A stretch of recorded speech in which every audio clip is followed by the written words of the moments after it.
बिस्मिल्लाहिर्रहमानिर्रहीम। अस्सलाम वालेकुम नाज़रीन। आओ अवांजो पंहिंजो मेज़बान इम्तियाज़ लग़ारी अवांजी ख़िदमत में हाज़िर आहियां। आवाज़ टीवी ते अवीं ॾिसो पिया प्रोग्राम रमज़ान जी फ़ज़ीलत। अॼु पाण ख़ैर सां टियों रोज़ो रखियोसीं, बल्कि पाण टियों रोज़ो इफ़्तार कयोसीं।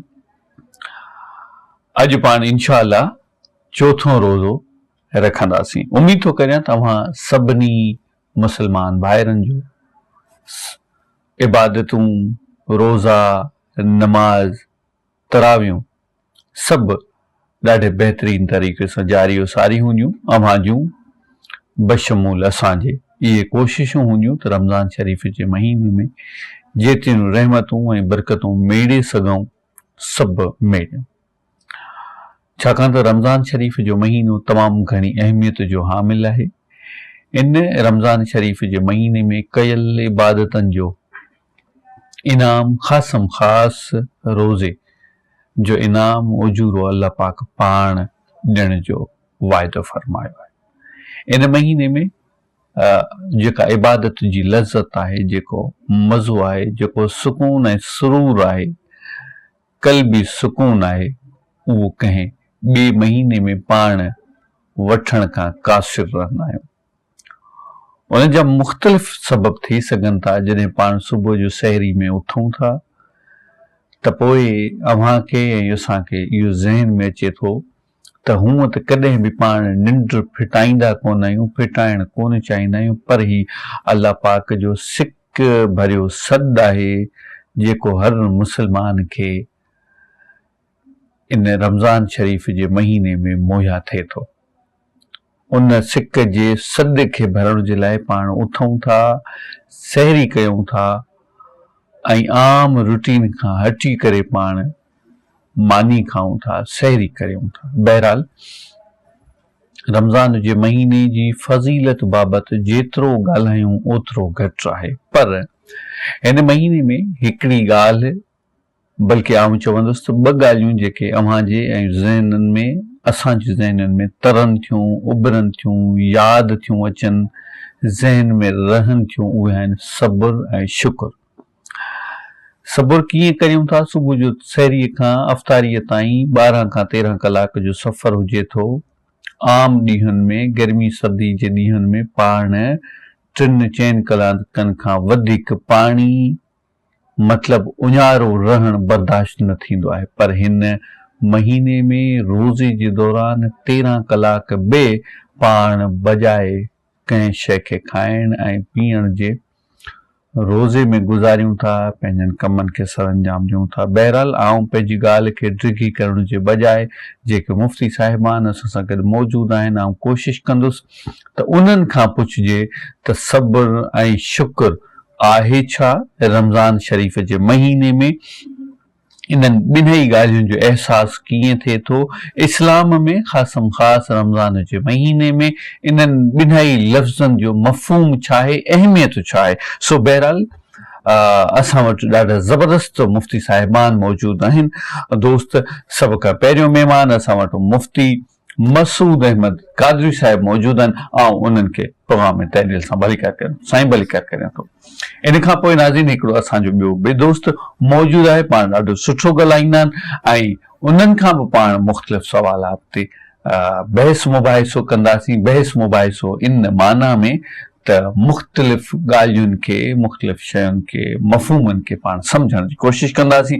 ऐं तहदील सां भलीकार करणु चाहींदुसि ग़ुलाम नबी जाफ़री साहिब, साईं भलीकार करियां थो। मुफ़्ती साहिब, हस्बे रवायत आउं अव्हां खां ॻाल्हि जी शुरूआत करणु चाहींदुसि। सभ खां पहिरियां चाहींदुसि त पाण सब्र जी अहमियत खे बयानु करियूं। छा चवणु चाहींदो? बिस्मिल्लाहिर्रहमानिर्रहीम। अॼु जो मौज़ू बि इंतिहाई अहम मौज़ू आहे ऐं हमेशह जीअं अव्हां जेके बि टॉपिक रखंदा हुयो उहे मुआशिरे सां लाॻापियल मुआमिलात ते ऐं कोशिशि कई वेंदी आहे त क़ुरान ऐं हदीस जी रोशनी में पाण ॻाल्हाइजे ऐं जीअं उम्मत मुस्लिमा उन मां को फ़ाइदो हासिल करे। अॼु जो मौज़ू बि इंतिहाई अहम आहे, सब्र ऐं शुक्र। जेका चीज़ आहिस्ता आहिस्ता असांजे मुसलमाननि मां ख़त्म थींदी वञे पई ऐं जंहिंजो ज़िक्र रब तबारक व तआला पंहिंजे लारिब किताब क़ुरान मजीद फुरक़ान हमीद में आका करीम सल्लल्लाहु अलैहि व आलिहि वसल्लम जे अहादीस मुबारका में मौजूद आहे। क़ुरान सिर्फ इबादतुनि जो किताब कोन्हे को, बल्कि क़ुरान मजीद फुरक़ान हमीद दस्तूर ज़िंदगी मंशूर हयात आहे। ज़िंदगी सां वाबस्ता लाॻापियल सब मुआमलात क़ुरान मजीद फुरक़ान हमीद में मौजूद आहिनि। इंसान जो अक़ीदो हुजे, मुआशरी ज़िंदगी हुजे, या जेकी भी मुआमलात आहिनि ज़िंदगी सां वाबस्ता, उहे सब जो सब क़ुरान मजीद फुरक़ान हमीद में मौजूद आहिनि।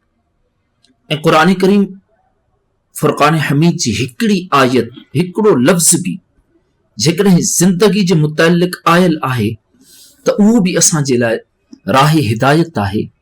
ज़िंदगी बेहतरीन गुज़ारण जो हुकुम आहे, पर जंहिं चीज़ जो बार बार ज़िक्र हुजे उन चीज़ जी, उन ॻाल्हि मां अहमियत जी ख़बर पवंदी आहे त हिन चीज़ जी केतिरी ज़रूरत ऐं सख़्त अहमियत आहे। सब्र जे मुतालिक़ रब ज़ुल जलाल पंहिंजे लारिब किताब क़ुरान मजीद फुरक़ान हमीद में 100 खां वधीक मर्तबा ज़िक्र कयो आहे। ऐं मौलाए कायनात हज़रत मौलाए अली मुश्किल कुशा शेर खुदा रज़ी अल्लाह तआला अन्हु जे फरामीन जे मुताबिक़ आका करीम सल्लल्लाहु अलैहि व आलिहि वसल्लम जूं 500 खां वधीक हदीसूं अहिड़ियूं आहिनि जिन में सब्र जो हुकुम मिलियल आहे। इन मां अंदाज़ो लॻायो त सब्र जी केतिरी अहमियत आहे। रब ज़ुल जलाल पंहिंजे लारिब किताब क़ुरान मजीद फुरक़ान हमीद में फरमायो, या अय्युहल्लज़ीना आमनु इस्तईनु बिस्सब्र वस्सलाति इन्नल्लाह मअस साबिरीन। ए ईमान वारो, अल्लाह खां मदद वठो सब्र ऐं निमाज़ सां, बेशक अल्लाह सब्र करण वारनि सां गॾु आहे।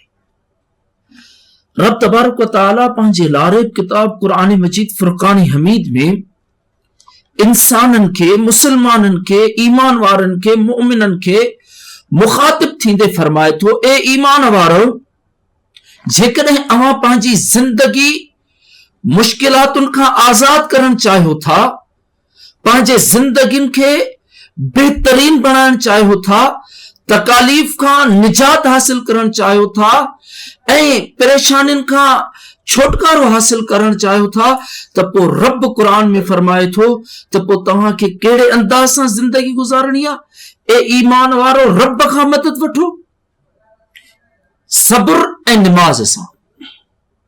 अगर अवां जे मथां का तकलीफ़ अची थी वञे, अवां जे मथां का मुसीबत अची वञे थी, अवां जे मथां का परेशानी अची वञे थी, त पोइ तव्हां वावेला न कयो, हाय घोड़ा न कयो, बल्कि अवां सब्र अख्तियार कयो ऐं मूं रब जी बारगाह में पंहिंजे सिर खे सजदे में रखी मूं रब खां मदद घुरो, त पोइ मां अवां जी मदद कंदुसि। इन ई आयत में रब अॻिते फरमायो त अल्लाह सब्र करण वारनि सां गॾु आहे। जेको कंहिं तकलीफ़ ते, कंहिं मुसीबत ते, कंहिं आज़माइश ते वावेला करे थो, हाय घोड़ा करे थो, त पोइ उन जी मदद बि नथी कई वञे ऐं हू अञा वधीक पाण खे परेशानियुनि में मुब्तला करे थो। पर जेकॾहिं उन ते का तकालीफ़ अचे थी ऐं सब्र करे थो, त रब फरमायो ॿी आयत में, इन्नमा युवफ़्फ़िस साबिरून अजरहुम बिग़ैर हिसाब, बेशक सब्र करण वारनि खे अणगणिया अजर ॾिना वेंदा आहिनि। मिसाल तौर ते हर नेकी जो पैमानो आहे। कंहिं नेकी ते 10 गुना, कंहिं नेकी ते 100 गुना, कंहिं ते 700 गुना भी आहे। पर रब फरमायो क़ुरान करीम में त जेको सब्र करे थो उनखे अणगणिया, माना कोई मिक़दार कोन्हे को, उन सब्र करण वारे खे अजर ॾिना वेंदा आहिनि। ऐं नबी पाक साहिब उलाक सल्लल्लाहु अलैहि वसल्लम फरमायो, जीअं तव्हां ॿुधायो त अॼु मौज़ू आहे सब्र ऐं शुक्र। आका करीम सल्लल्लाहु अलैहि वसल्लम फरमायो त सब्र नेमतुनि खे आणींदो आहे, शुक्र नेमतुनि खे वधाईंदो आहे। ऐं आका करीम सल्लल्लाहु अलैहि वसल्लम फरमायो त सब्र जन्नत जे खाणनि मां हिकु खाण आहे। यानी ईअं न फरमायो वियो त सब्र जो पैमानो को हेतिरो आहे हेतिरो आहे न। आका करीम सल्लल्लाहु अलैहि वसल्लम फरमायो, लफ़्ज़नि ॾे ज़रा तवज्जो ॾियो। आका करीम सल्लल्लाहु अलैहि वसल्लम फरमायो, सब्र जन्नत जे खाणनि मां हिकु खाण आहे। ऐं जॾहिं कंहिं बाणे जे अंदर में सब्र अची वेंदो आहे, ऐं सब्र उन वक़्तु अचे जंहिं वक़्तु इंसान ते गुस्सो तारी थी वञे। इंसानी फितरी अमल आहे का इंसान जे आदत जे मुताबिक़, इंसान जे मिज़ाज जे मुताबिक़ ॻाल्हि न कई वेंदी आहे त उनखे गुस्सो अची वेंदो आहे। ऐं जॾहिं माण्हू उन ते सब्र करे थो त रब तबारक व तआला जे तरफ़ खां उनजी मदद बि कई वञे थी, ऐं मुआशिरे में बि उनखे सुठी निगाह सां ॾिठो वञे थो, इज़त मुहबत जी निगाह सां ॾिठो वञे थो, ऐं उनखे अजुर बि ॾिनो वञे थो। त नबी करीम सल्लल्लाहु अलैहि वसल्लम फरमायो त सब्र जन्नत जे खाणनि मां हिकु खाण आहे। सही।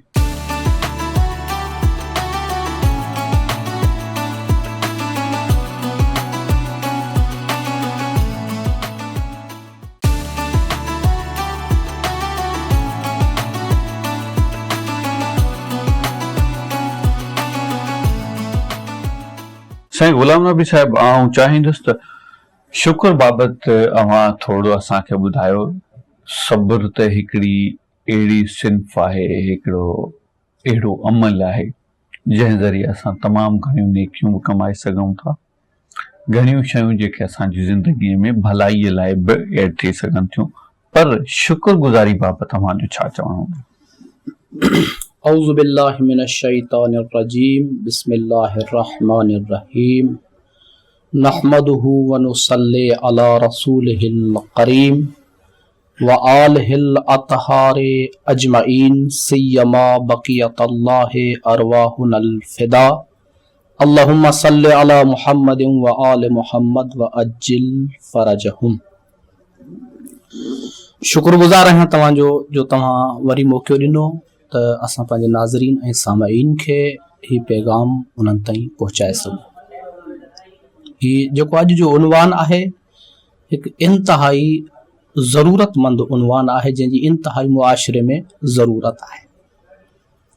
ॿई ॿिन्ही पहलुअनि सां सब्र ऐं शुक्र, जिथे सब्र हूंदी उते ई शुक्र हूंदो, जिथे शुक्र हूंदो उते सब्र हूंदो।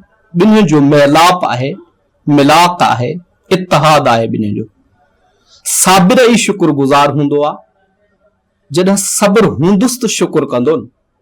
ऐं शुक्र जो मतिलब इहो आहे त जेके नेमात इलाही इंसान खे अता कयूं वियूं आहिनि, अल्लाह जे तरफ़ां जेके नेमतूं इंसान खे मिलियल आहिनि, उन्हनि नेमतनि जे बदिले में ॾियण वारे जो शुक्र अदा करे।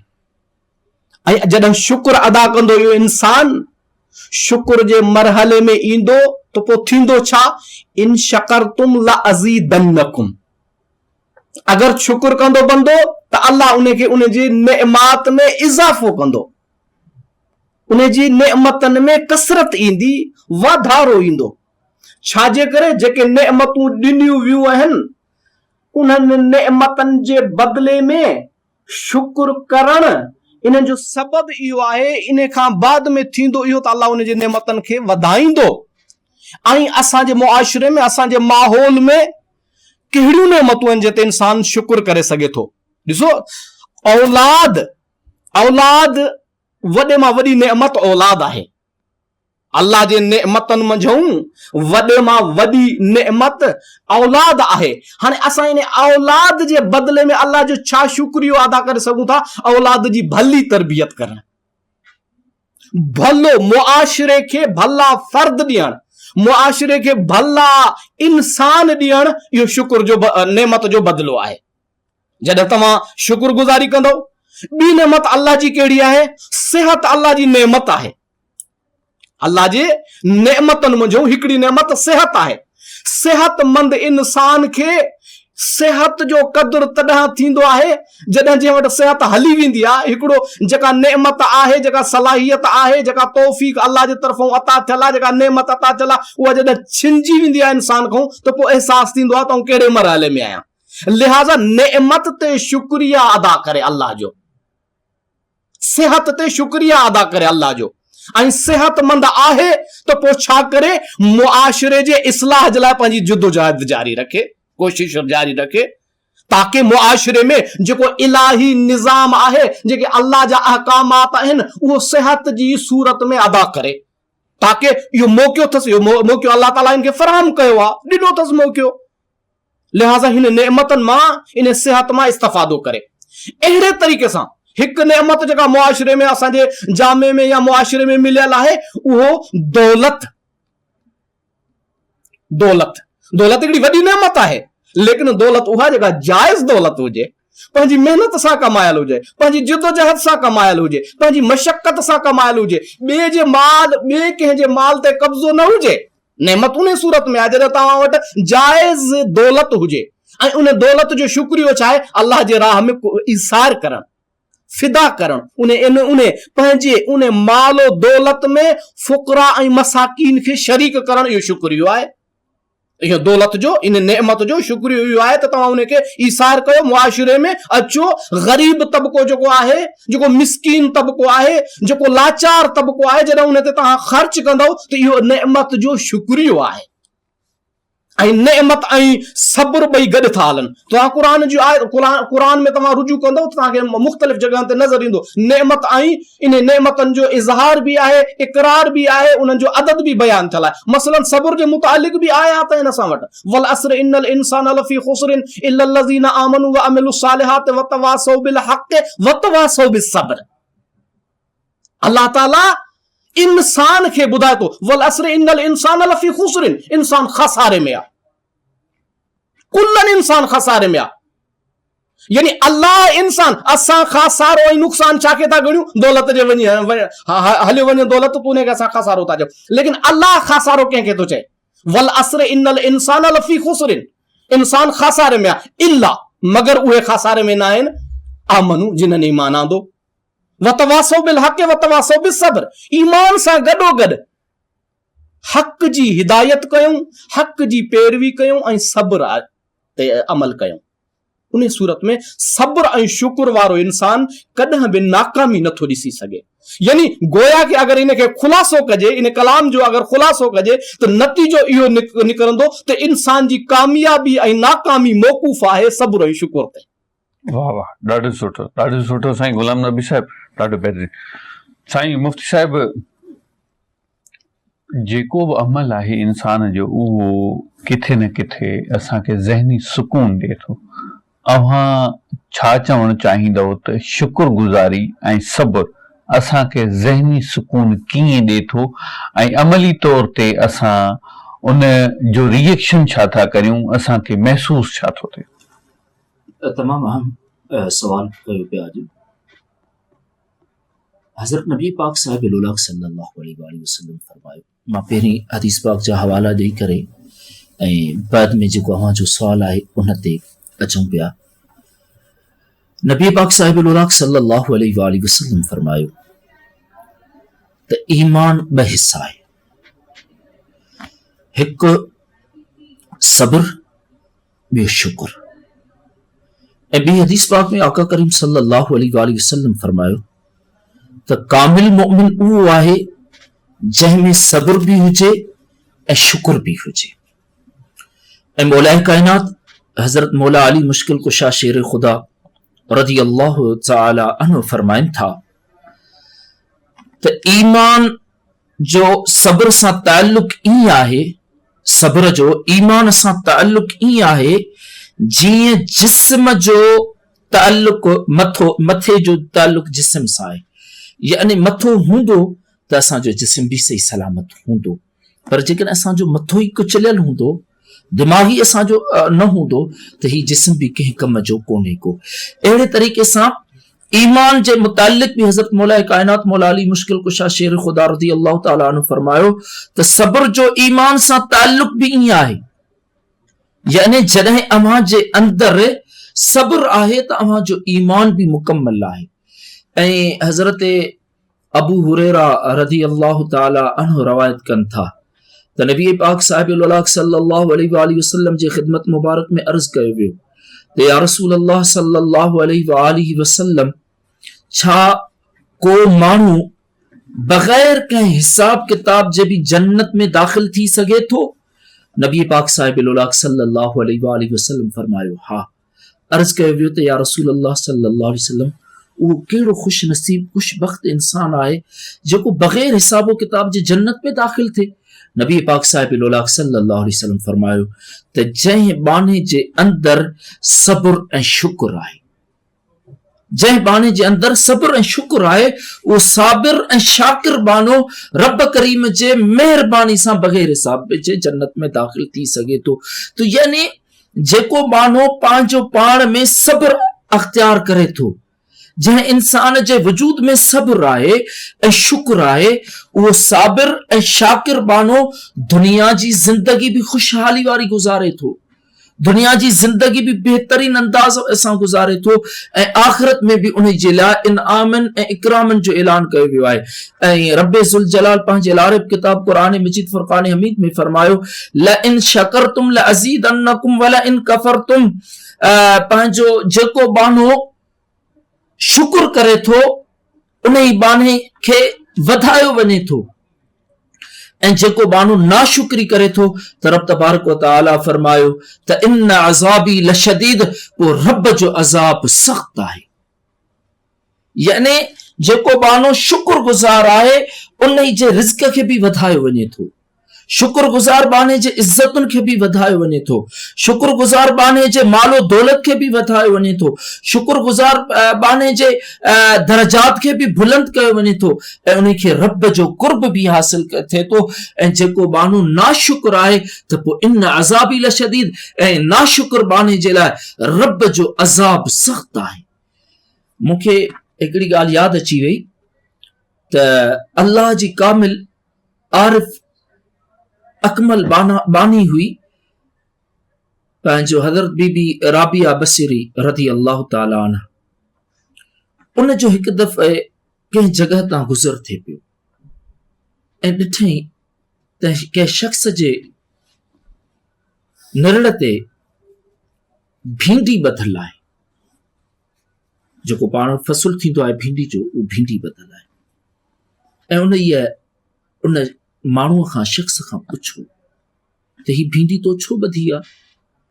उन चयो त असां वटि हिकिड़ो संवड़ आहे, रस्म आहे त जंहिं माण्हूअ खे मथे में सूर पवंदो आहे, मथे में दर्द हूंदो आहे, तकलीफ़ हूंदी आहे, ऐं उहो सूर न छॾींदो आहे त पोइ असां भींडी ॿधंदा आहियूं, ऐं इन सवण करण सां असांजे मथे जो सूर ख़तम थी वेंदो आहे। बीबी राबिया बसरी तमामु जलाल में आई ऐं पाण फरमायो त इहा खोल, तो अॼु मथे में तोखे सूर पियो आहे, तुंहिंजी उमिरि घणी आहे? उन ॿुधायो मुंहिंजी का 30-35 साल उमिरि आहे। इन 30-35 सालनि जी उमिरि में तोखे कॾहिं मथे में सूर पियो? चए न, मूंखे कॾहिं बि मथे में सूर न पियो आहे। चए पोइ तोखे कॾहिं बि इन्हनि 30-35 सालनि जी उमिरि में मथे में सूर न पियो त तो रब जो शुक्र अदा कंदे भींडी मथे सां ॿधी दुनिया खे ॿुधाई त रब जा एहसाननि जो रब मूंखे अज़ीम नेमत सेहत अता फरमाई आहे, ऐं मुंहिंजे जिस्म में का बि तकलीफ़ कोन्हे का, मुंहिंजे जिस्म में को बि दर्द सूर कोन्हे को, तूं रब जो शुक्र अदा कंदे कॾहिं इहा भींडी ॿधी? अॼु जेकॾहिं तोखे सूर पियो आहे मथे में 35 सालनि जी उमिरि खां बाद में, त तूं नाशुक्री जो इज़हार कंदे भींडी ॿधी ऐं दुनिया खे ॿुधाईंदो त मुंहिंजे मथे में सूर पियो आहे। उन रब ज़ुल जलाल जंहिं तोखे 35 साल सेहत वारी ज़बरदस्त ज़िंदगी ॾिनी, उन जो शुक्र कॾहिं अदा न कई? अॼु नाशुक्री करे ऐं बेसब्री अख्तियार करे तूं थोरो त, छो जो रब ज़ुल जलाल पंहिंजे लारिब किताब क़ुरान मजीद फ़ुरक़ान हमीद में फरमायो न त असां तव्हांखे आज़माईंदासीं, मालो दौलत ॾेई करे, जायदाद ॾेई करे, औलाद ॾेई करे, ऐं बेहतर सेहत वारी ज़िंदगी ॾेई करे। पोइ जॾहिं तव्हां उन्हनि ते सब्र अख्तियार कयो ऐं शुक्र कयो त पोइ असां उन्हनि नेमतुनि खे वधाईंदासीं। बिल्कुलु ठीकु, त सब्र ऐं शुक्र जी वॾी अहमियत आहे। बिल्कुलु ठीकु साईं। पंहिंजो गुलाम नबी साहिब, असां वटि टाइम तमामु घटि बची बचियो आहे। मां चाहींदुसि त अव्हां रमज़ान जी तनाज़ुर में सब्र ऐं शुक्र जी अहमियत बयानु करियो शॉर्टली प्लीज़।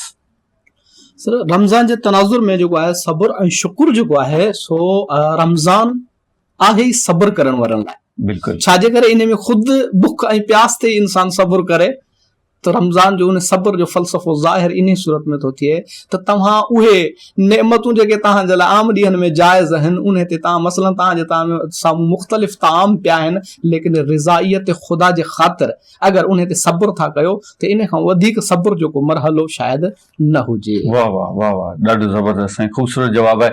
नाज़रीन, प्रोग्राम जो वक़्तु पंहिंजी पुॼाणीअ ते पहुचे थो। सुभाणे इंशाअल्लाह वरी साॻी मंच ते साॻी महिमाननि सां गॾु नवनि मौज़ूअनि सां गॾु अव्हांजी ख़िदमत में हाज़िर थींदासीं। इन उमेद सां त अव्हां पंहिंजो रखंदो तमामु घणो सारो ख़्यालु। इन सां गॾु पंहिंजी मेज़बान इम्तियाज़ लगारी खे ॾींदा इजाज़त। अल्लाह निगहबान।